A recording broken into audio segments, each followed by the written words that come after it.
Four faces. Not four heads, four faces on a single head, a human face looking forward, a lion's face on the right, an ox on the left, and behind the face of an eagle. Now add four wings, human hands hidden beneath each of them, straight legs without joints that end in polished bronze hooves, shining like glowing metal, the entire body emitting a glow of burning coals. And eyes everywhere, covering every inch of skin, every inch of wing, every inch of the wheel that spins endlessly beside this creature. This is not a scene from a horror movie.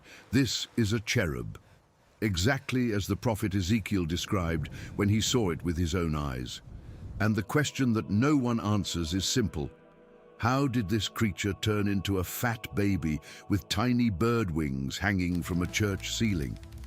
If you grew up seeing religious images in paintings, in books, in church-stained glass, the image of a cherub engraved in your mind is likely this: a plump baby, rosy cheeks, two little angel eyes, a pair of tiny wings that wouldn't support a pigeon, floating on a cloud with an expression of eternal peace. This is the most famous, most reproduced, and most completely wrong image in the entire history of religious art.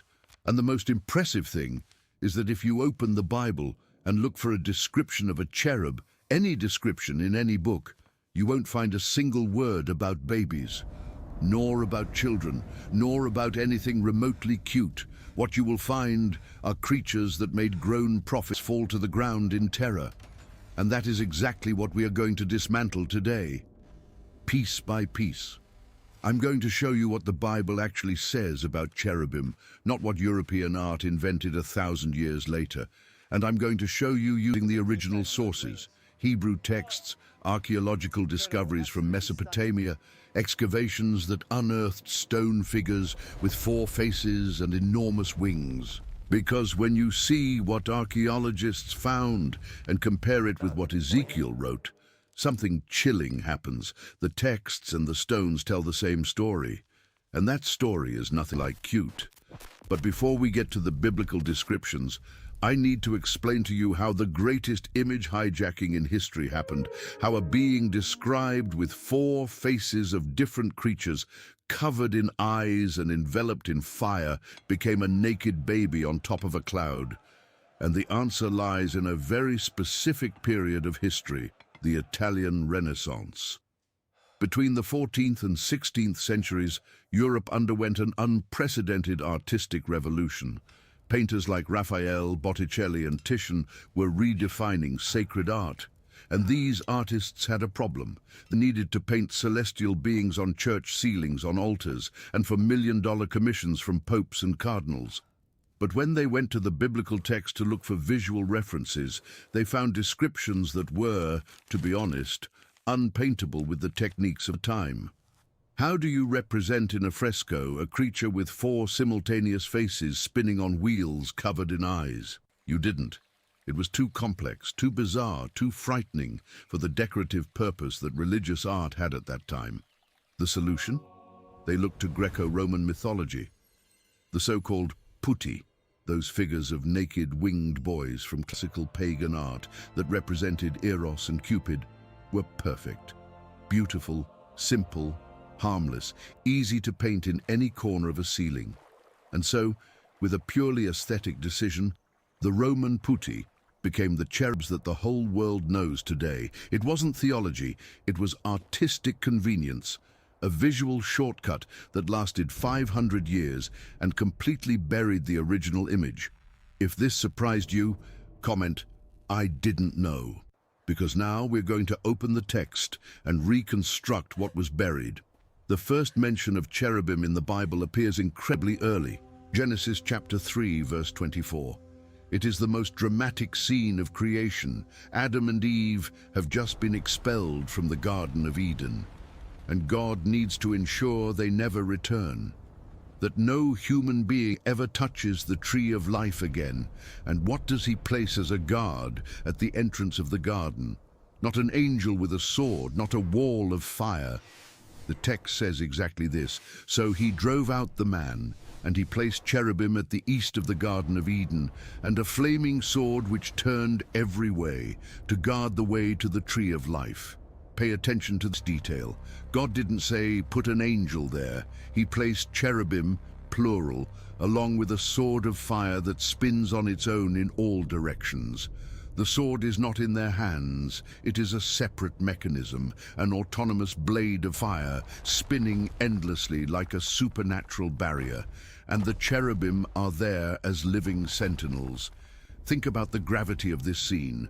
God is locking the door to paradise, and the creatures he chose to guard, the most sacred point of creation, are the cherubim. Not archangels, not seraphim, cherubim. This tells you something fundamental about their function. Cherubim are guardians of the sacred. They are the final line of defense between the profane and the divine. They are God's living lock, and the Hebrew text makes this even more interesting. The word used in the original is cherubim, cherubim.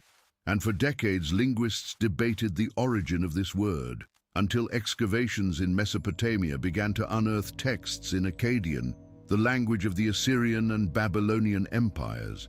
And there, on clay tablets over 3,000 years old, appeared a nearly identical word, karibu. In Akkadian, karibu means one who intercedes or one who guards the entrance. It was the name given to the colossal figures that the Assyrians and Babylonians placed at the gates of their palaces and temples. Figures you have probably seen in museum photos. The lamassu, winged bulls with human faces, hybrid creatures with the body of an animal, eagle wings and the face of a man, carved in limestone over 4 meters high, weighing more than 20 tons. A single one of these statues weighed more than 3 African elephants. And here is the detail that connects everything. The Assyrian lamassu had exactly the same function as the biblical cherubim. They were gatekeepers. They were placed in pairs, always in pairs, at the gates of palaces and temples, facing each other with open wings protecting the space between them. Exactly like the cherubim that God ordered to be placed over the Ark of the Covenant. And this leads us to the second crucial moment where cherubim appear in the Bible. Exodus chapter 25. Moses is on Mount Sinai receiving direct instructions from God for the construction of the Ark of the Covenant, the most sacred object in all of Israel's history.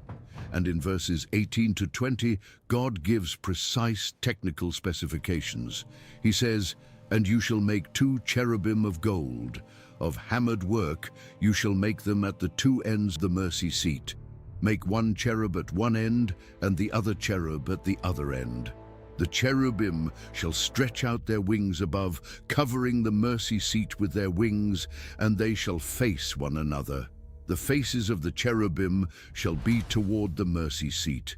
Notice the level of detail. God didn't say decorate the lid with pretty figures. He specified 2 cherubim, 1 at each end, wings open covering the space above, faces turned inward, looking at each other and at the mercy seat at the same time. This is a project of sacred engineering, and the mercy seat, the lid of the ark, was the place where God said he would manifest himself. Exodus 25:22 says literally, "And there I will meet with you, and I will speak with you from above the mercy seat, from between the 2 cherubim." God speaks from between the cherubim. They are not decoration. They are the throne. They are the sides of God's seat. The Ark of the Covenant was not just a chest with the tablets of the 10 Commandments inside. It was the portable throne of the God of Israel. And the cherubim were the structural pieces of that throne. And here enters a layer that most people never notice. When the second book of Samuel, chapter 22, describes God descending from the heavens, verse 11 says, "He rode upon a cherub and flew, and he was seen upon the wings of the wind." Psalm 18 repeats almost word for word, "He rode upon a cherub and flew. He flew upon the wings of the wind." God rides upon cherubim. They are not just guards, they are the Creator's mount, the vehicle by which the invisible moves in the visible world. If you were an ancient Israelite and heard this, the mental image would be terrifying. The God who created the universe moving upon living creatures that shine like red-hot metal, with wings that make a noise like that of a giant waterfall. And this noise is described later in Ezekiel with chilling precision. If you are following along so far and realizing that everything you were taught about cherubim was a diluted and infantilized version of something infinitely more powerful, give it a like right now, because this story is just beginning. Up until now, the Bible has given us clues: guardians of Eden, structure of God's throne, celestial mount. But no text in Genesis or Exodus gives a complete physical description. We know what they do, but we still don't know exactly what they look like. And that's where the prophet who changed everything comes in.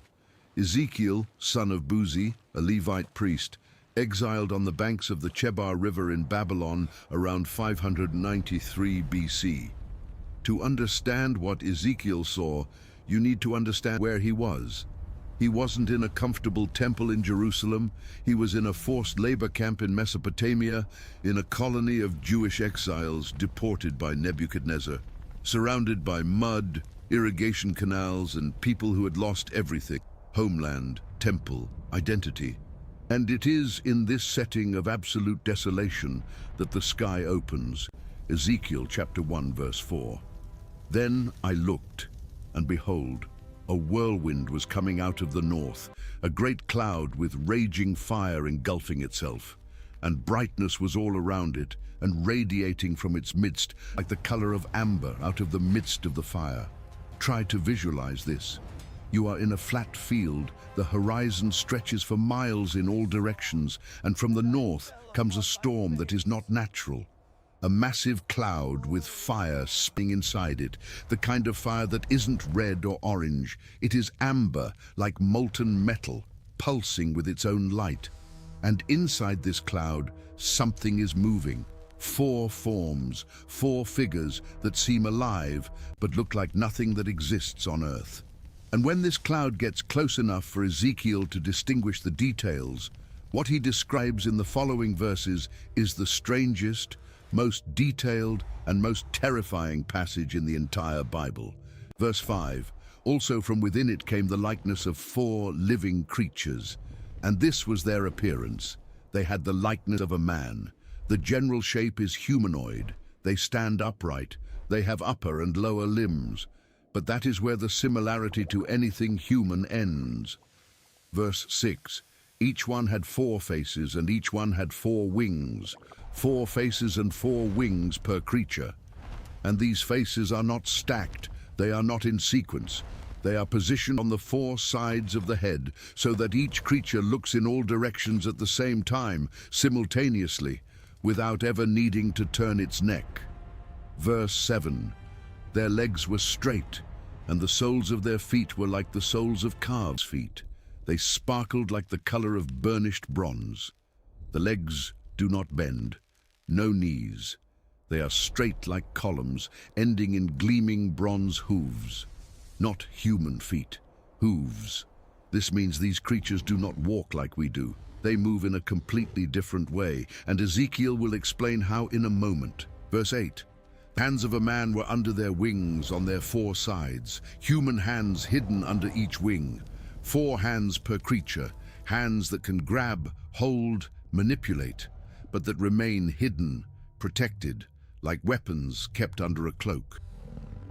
The combination is disturbing. Lion's face, ox face, bronze hooves, but human hands.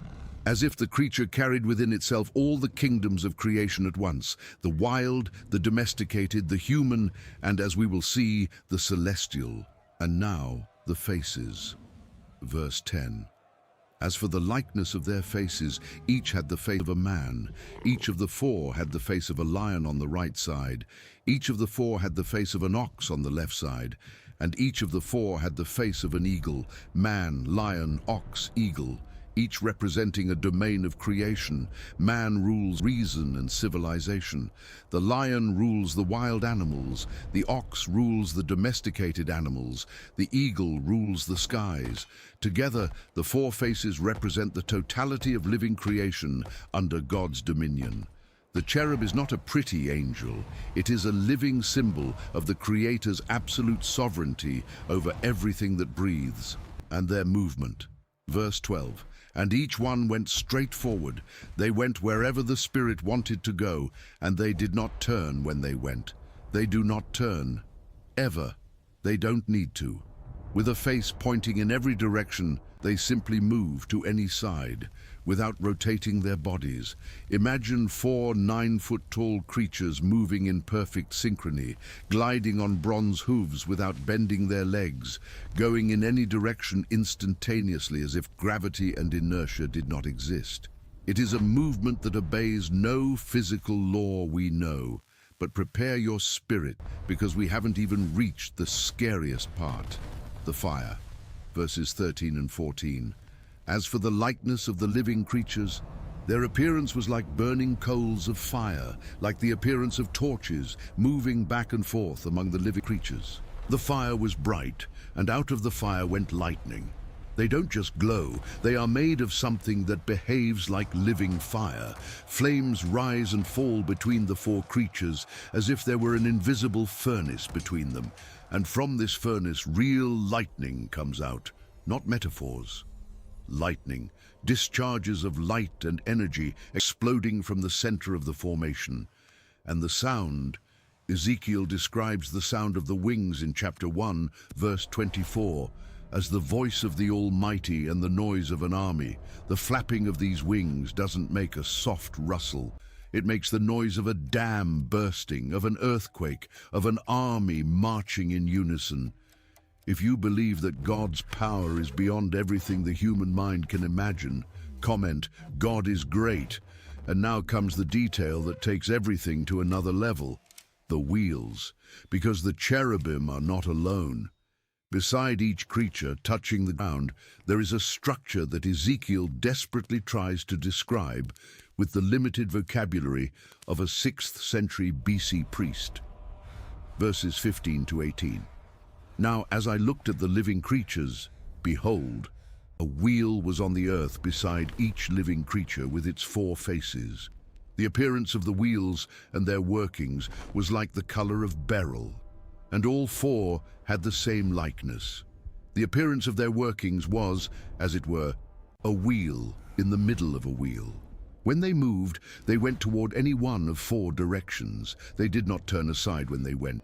As for their rims, they were so high they were awesome, and their rims were full of eyes all around, for all 4 of them. A wheel within a wheel, spinning on perpendicular axes, each rim covered in eyes, eyes that see, eyes that are alive. And these wheels move in perfect synchrony with the cherubim. When they rise, the wheels rise. When they stop, the wheels stop, because the spirit of the cherubim is inside the wheels. Ezekiel says this explicitly in verse 20. The spirit of the living creatures was in the wheels. The wheels are not separate vehicles. They are living extensions of the cherubim themselves, as if the creature projected itself beyond its physical body through rotating structures that defy 3-dimensional geometry. And when Ezekiel finally looks up, above the cherubim, above the outstretched wings, above the fire and the lightning and the wheels full of eyes, what he sees is the reason why all of that exists. Verse 26. And above the firmament over their heads was the likeness of a throne, in appearance like a sapphire stone. On the likeness of the throne was a likeness with the appearance of a man high above it. The cherubim are the base, the wheels are the mechanism, and at the top of everything, a sapphire throne, and upon that throne, a figure enveloped in fire from the waist up and from the waist down, surrounded by a rainbow, the glory of God. The cherubim are not there to be admired. They exist to carry, protect, and manifest the presence of the Creator. And when Ezekiel understands what he is seeing, his reaction is the only one possible. Verse 28. This was the appearance of the likeness of the glory of the Lord. So when I saw it, I fell on my face. He collapses. A grown man, a trained priest, falls face first on the ground. Not out of voluntary worship, out of collapse. The body simply gives way before something the human mind was not designed to process. And this is the point that Renaissance art completely erased. Cherubim do not inspire tenderness. They inspire the kind of terror that makes your legs stop working. But what Ezekiel saw in that field in Babylon was only the first encounter, because years later he would have a second vision, this time inside the Temple of Jerusalem itself. And what he discovers in this second vision definitively confirms something that changes the entire reading you just heard. Because it is only in chapter 10 that Ezekiel finally gives those creatures a name. And when he says the name, everything connects. Eden, the ark, the throne, the wheels, the eyes. It is all part of a single cosmic structure that has protected the sacred since the beginning of time. Ezekiel chapter 10, we are now years after the first vision.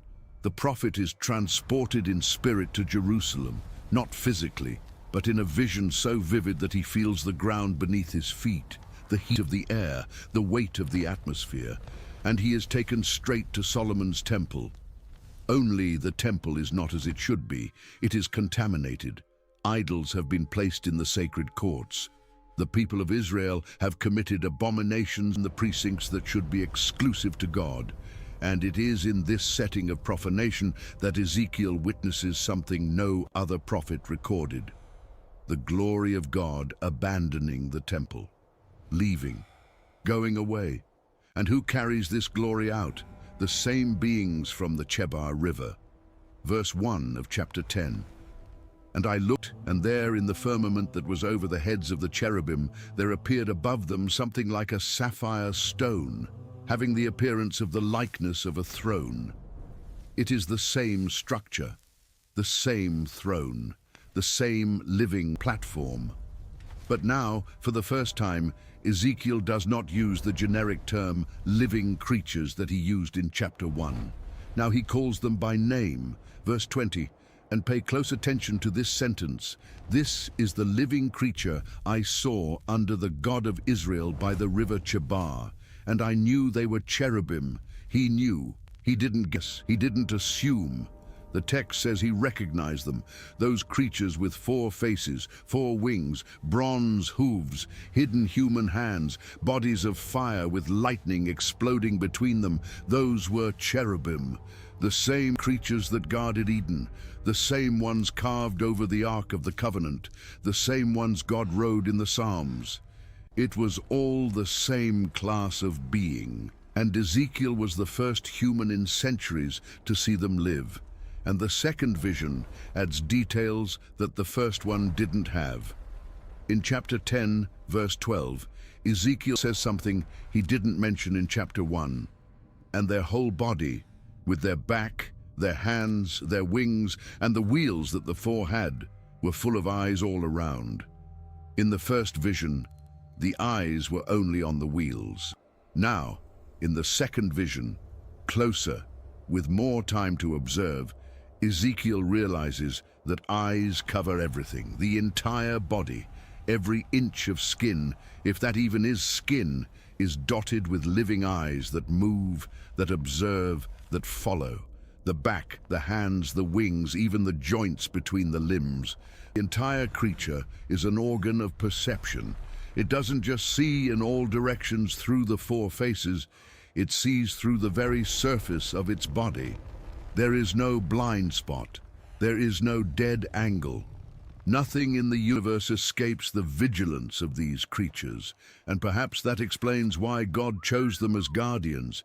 You cannot deceive something that has eyes in every inch of its existence. But there is another detail in chapter 10 that changes something fundamental. In chapter 1, the 4 faces were man, lion, ox, and eagle. In chapter 10, verse 14, Ezekiel lists cherub, man, lion, and eagle. The ox face disappeared. In its place, Ezekiel says, face of a cherub. What does this mean?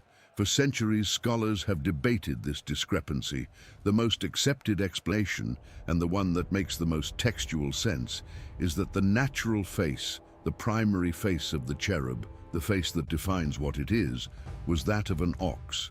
When Ezekiel saw them for the first time, he described what he saw, an ox face. When he saw them for the second time and already knew what they were, he replaced the visual description with the correct name, the face of a cherub. The ox face is the cherub face.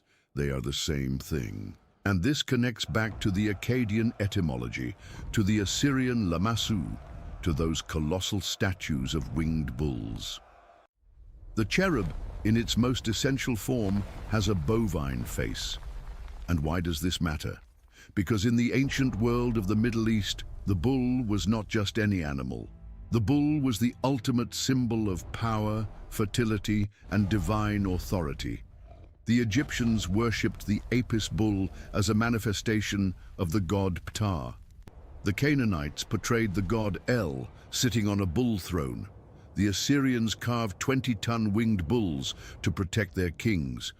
When God chose the form of the cherub, this hybrid that combines bull, lion, eagle, and man, he was not inventing something out of thin air. He was declaring absolute dominion over all the symbols of power that existed in the ancient world. Each face was a crown of a different kingdom, and the cherub carried them all at the same time because the God he served was sovereign over all these kingdoms, over the brute strength of the bull, over the ferocity of the lion, over the majesty of the eagle, and over the intelligence and soul of man. Now, with all this in mind, I need to take you to a place that will transform every detail you just heard into something physical, tangible, Solomon's temple. Because when you understand what cherubim really are, the description of the temple in 1 Kings chapter 6 transforms into something completely different. Solomon was not just building a beautiful building, he was replicating in stone and wood the vision of God's celestial throne. And the cherubim were the centerpiece. Verses 23 to 28. Inside the inner sanctuary, he made 2 cherubim of olive wood, each 10 cubits high. 10 cubits. Using the standard measure of the royal cubit, this equals approximately 15 feet in height. Each cherub, and each had wings of 5 cubits, 7.5 feet long, each wing, a creature 15 feet tall with a total wingspan of nearly 15 feet. And there were 2 of them side by side, inside the Holy of Holies, the innermost compartment of the temple, the most sacred place that existed on earth. And the inner wings touched in the center of the room, wing to wing, while the outer wings touched the walls on opposite sides. Together, the 2 cherubim covered the entire width of the Holy of Holies, 30 feet from one wall to the other, with their wings outstretched. 2 gigantic guardians forming a living canopy over the Ark of the Covenant, which was positioned exactly beneath them, between their feet. Now imagine being the high priest. Once a year, only once, on the Day of Atonement, you would enter the Holy of Holies. The room had no windows. The only light came from the coals of the censer you carried. And in that golden, smoky twilight, you would lift your eyes and see, less than 6 feet away, the silhouettes of 2 gold-covered wooden cherubim, each larger than 2 people stacked together, with wings that blocked the entire ceiling looking down at you. The walls around were also covered in cherubim. 1 Kings 6, verse 29. Then he carved all the walls of the temple all around, both the inner and outer sanctuaries, with carved figures of cherubim, palm trees, and open flowers. The entire temple was a box of cherubim. Walls, doors, panels, everything carved with these creatures. You didn't enter a building. You entered a 3-dimensional representation of God's throne, surrounded on all sides by the image of his guardians. The psychological effect must have been devastating. Every surface reminded you, you are in the presence of something that can destroy you. And there was more.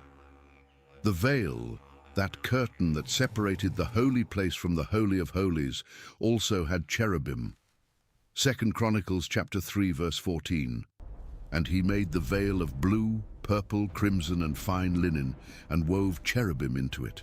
Blue, purple, crimson, the three most expensive colors in the ancient world.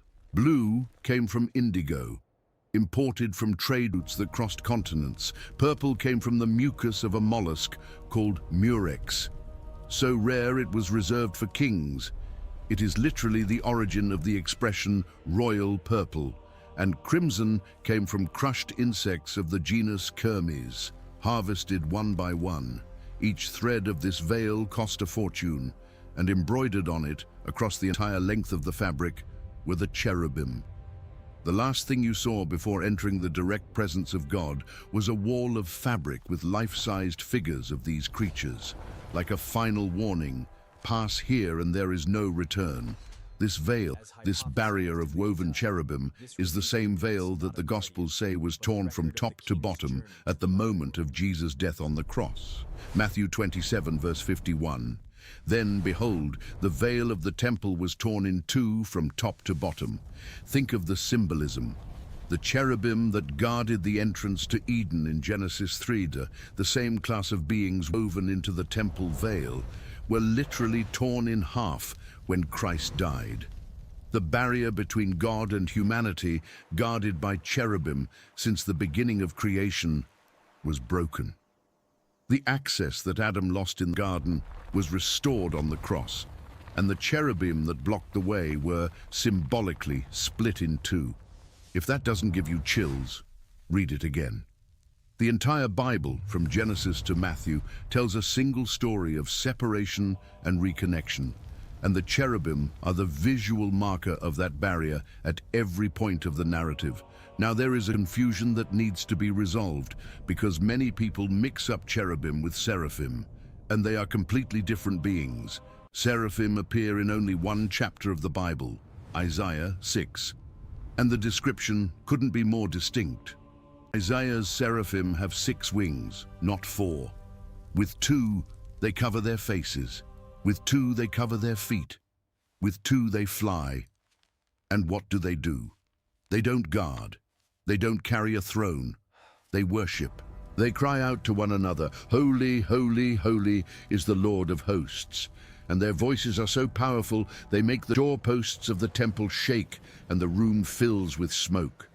The name seraphim comes from the Hebrew saraf, which means the burning one. They are creatures of pure fire whose function is continuous worship.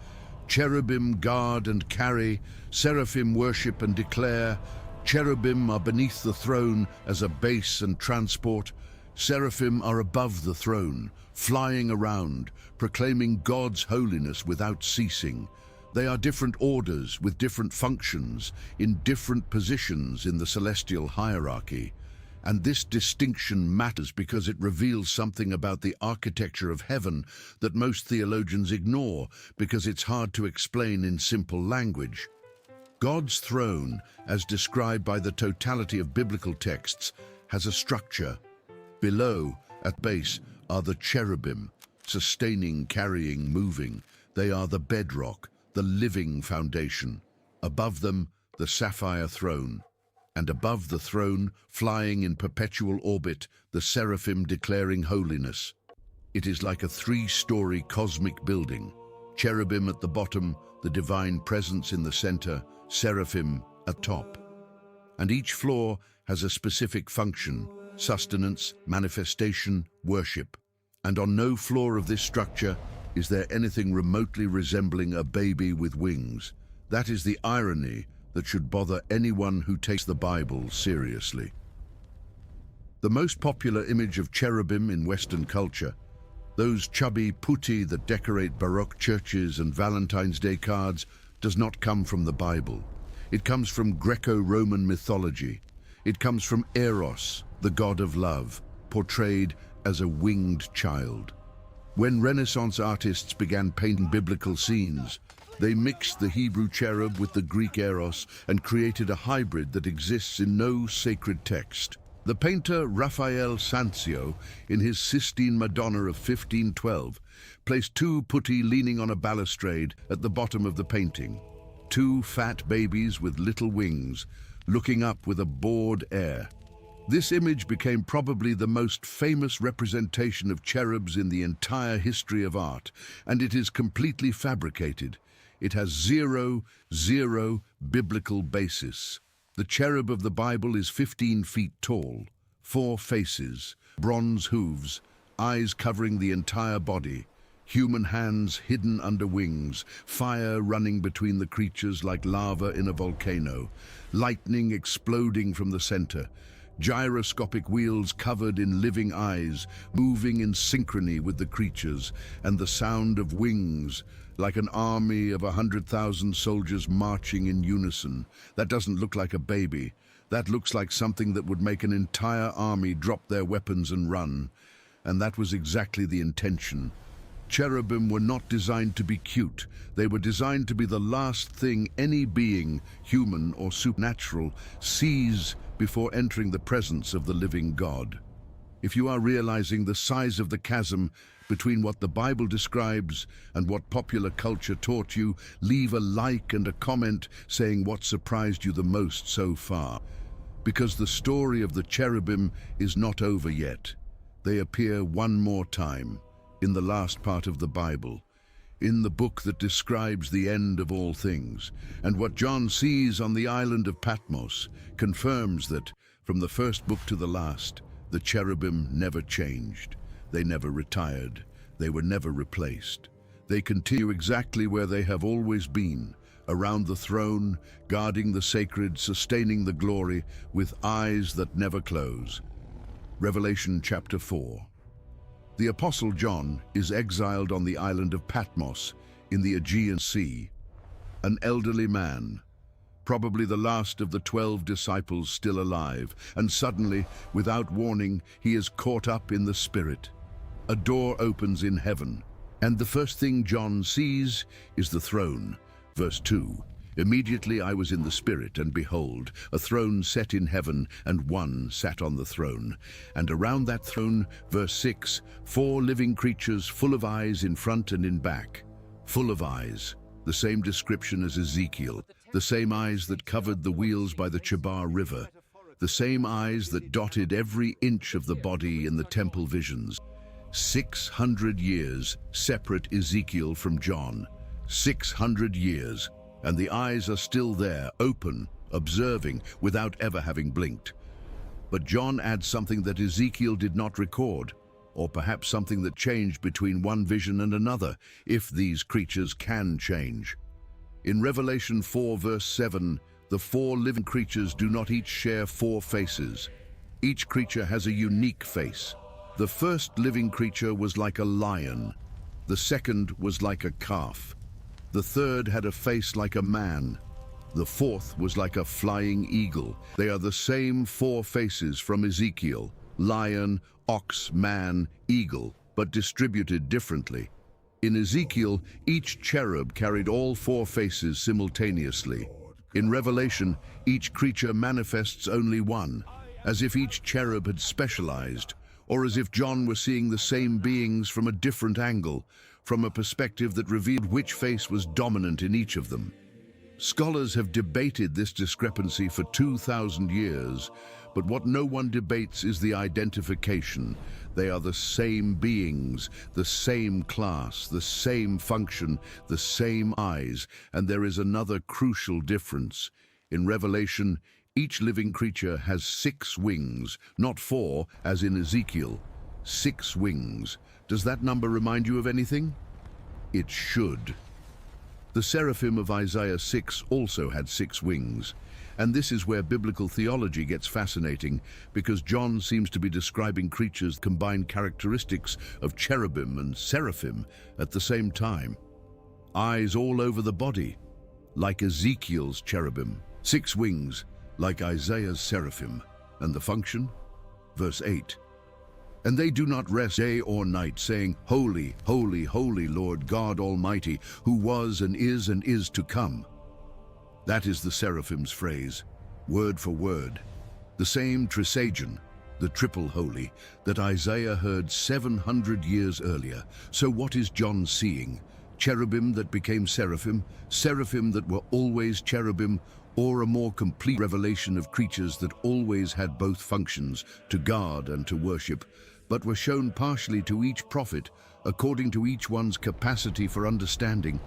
This last hypothesis is the one that gains the most traction among contemporary theologians. The idea is that Ezekiel saw the cherubim from below, from the perspective of a man on the ground looking up. He saw the lower part, the wheels, the hooves, the straight legs, the throne platform. He saw the function of sustenance and transport. Isaiah saw the seraphim from inside the temple, from the perspective of someone already in the throne room. He saw the upper part, the wings covering faces and feet, the orbital flight, the uninterrupted worship.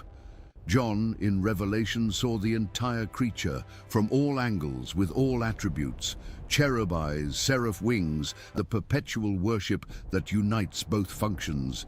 It is as if three people described the same skyscraper.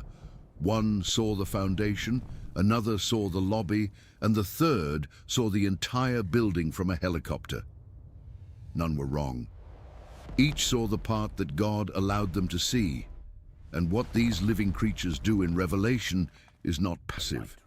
It's not just standing there singing. They are active. They participate in the unfolding of the end times in a way that should receive much more attention than it does.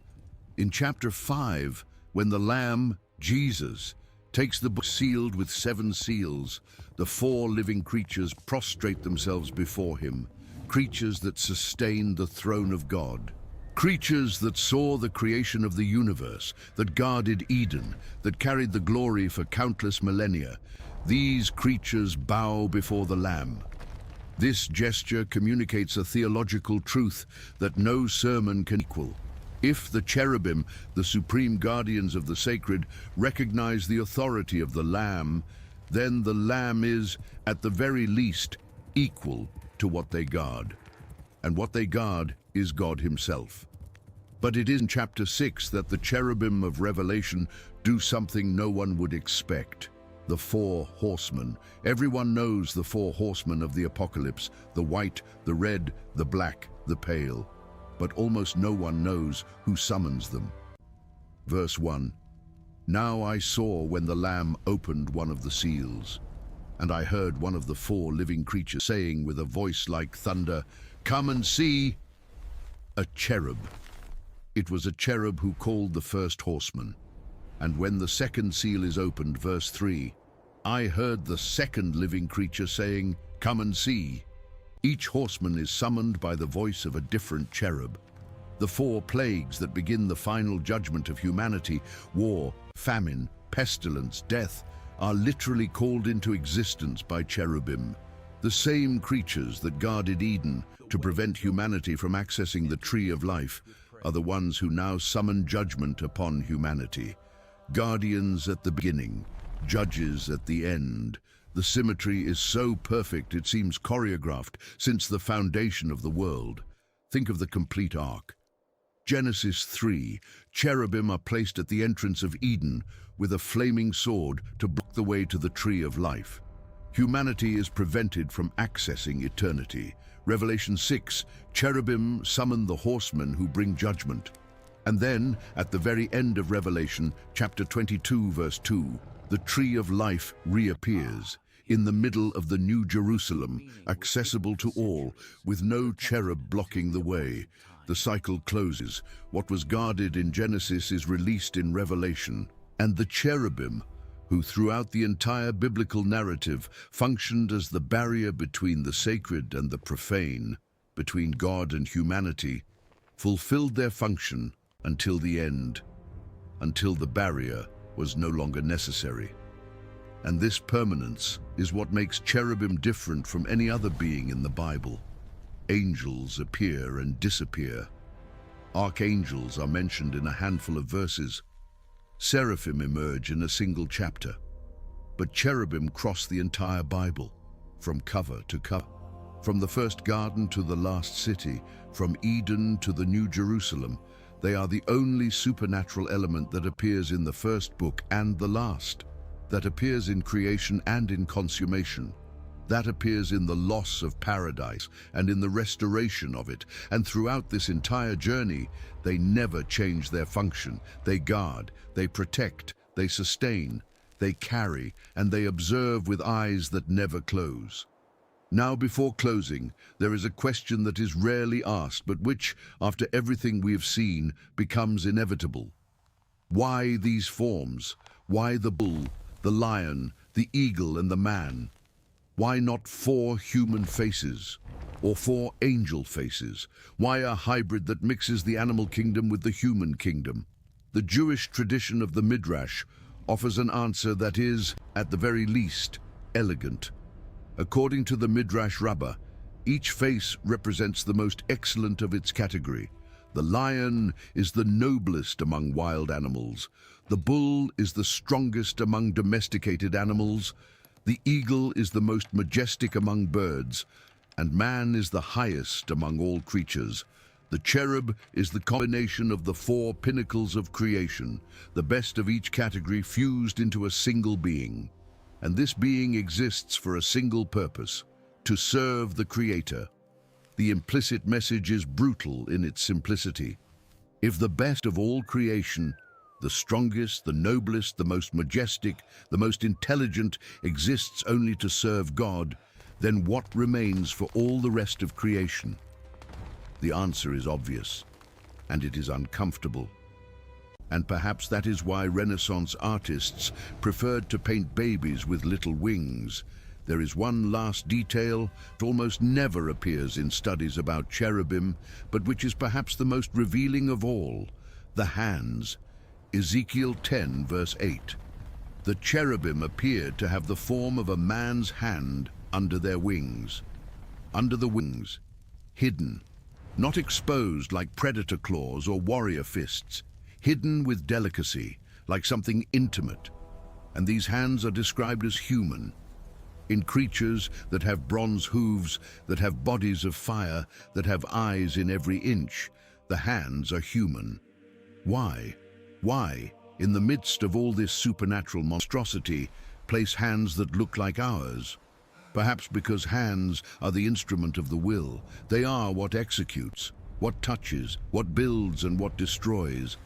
And by giving human hands to non-human creatures, the text suggests something profound: that the ability to act with purpose, to touch the world and transform it, is something we share with the most powerful beings of creation. The hand that writes, that heals, that caresses, this form, this design, is worthy enough to exist in a cherub. And that says something about what it means to be human that no treatise on philosophy has ever articulated so well. So when someone shows you an image of a chubby baby with little wings and says, "This is a cherub," you already know the truth. A cherub is a living 15-foot-tall mountain with 4 faces, of a bull, a lion, an eagle, and a man, with eyes covering every inch of its body, with wings that make the sound of an ocean colliding against a rock wall, with intertwined gyroscopic wheels that move in all directions without ever turning, with fire and lightning exploding between the creatures, with polished bronze hooves that reflect the flames like mirrors, and with human hands, our hands, hidden gently under the wings. They were placed in Eden to guard the way to eternal life. They were carved over the Ark of the Covenant to protect God's law. They were engraved on the walls of Solomon's temple to remind humanity that that space belonged to something beyond human understanding. They were seen by Ezekiel carrying God's throne over the Chebar River. They were recorded by John, summoning the horsemen of the final judgment. And in each of those appearances, in every century, in every vision, they were doing the same thing, guarding the border between what is human and what is divine, between what we can reach and what surpasses us. The entire Bible happens in the shadow of the cherubim's wings, and now you know what they really looked like. But there is one cherub in the Bible that I saved for the end on purpose. Because of all the cherubim that have appeared so far in this video, this one is the most disturbing. This cherub is not guarding anything. It is not sustaining the throne. It is not covering the ark. This cherub fell. Ezekiel 28. The prophet receives a message that begins addressed to the king of Tyre, a Phoenician city on the coast of present-day Lebanon. But from verse 12 onward, the tone changes. The words stop describing a human king and begin to describe something that no human king ever was. Verse 13, you were in Eden, the garden of God. Every precious stone was your covering, the sardius, topaz and diamond, beryl, onyx and jasper, sapphire, turquoise and emerald with gold. In Eden, no king of Tyre was in Eden. And then comes verse 14, and this verse changes everything. You were the anointed cherub who covers. I established you. You were on the holy mountain of God. You walked back and forth in the midst of fiery stones. You were the cherub, not an angel, not a seraph, a cherub, and not just any cherub, the anointed cherub who covered. The Hebrew word used here is hasokek, the one who protects, who overshadows, who covers. It is the same function as the golden cherubim over the Ark of the Covenant, whose wings stretched over the mercy seat. This being had the most intimate position possible in relation to God's throne. It was the blanket, the supreme protector, the one who stayed closer than any other created being ever stayed. And verse 15, you were perfect in your ways from the day you were created till iniquity was found in you. Perfect until it wasn't anymore. Most theologians, from the early church fathers to contemporary scholars, interpret this passage as a description of the origin and fall of Satan. A cherub, the highest of all, the anointed one, the one who covered the throne with his wings. And this cherub looked at his own beauty. Verse 17 says literally, your heart was lifted up because of your beauty. You corrupted your wisdom for the sake of your splendor, and decided he deserved more than to serve. The guardian became the invader. The protector became the threat. The one who covered the throne tried to take the throne, and he was cast out. Think of the weight of that. The most terrible creature the Bible describes. 4 faces, infinite eyes, fire between the creatures, the sound of armies, polished bronze hooves. That was the species of the being that rebelled. It wasn't a lesser angel. It wasn't a second messenger. It was a cherub, the highest, the closest, the most powerful. And if a cherub, with all its proximity to God, with all its vision, with all those eyes that never close, was still capable of corrupting itself, that reveals something terrifying about the nature of free will that few preachers have the courage to explore from the pulpit. And this creates a symmetry that is impossible to ignore. In Genesis 3, cherubim are positioned at the entrance of Eden to prevent humanity from re-entering. But who caused humanity's expulsion in the first place? The serpent. And who is the serpent according to the Bible itself? Revelation 12 verse 9 answers without ambiguity, that ancient serpent called the devil and Satan who deceives the whole world. The fallen cherub. So think about what is happening in Genesis 3. A cherub that lost its position before the throne manipulates humans so that they also lose their position before God.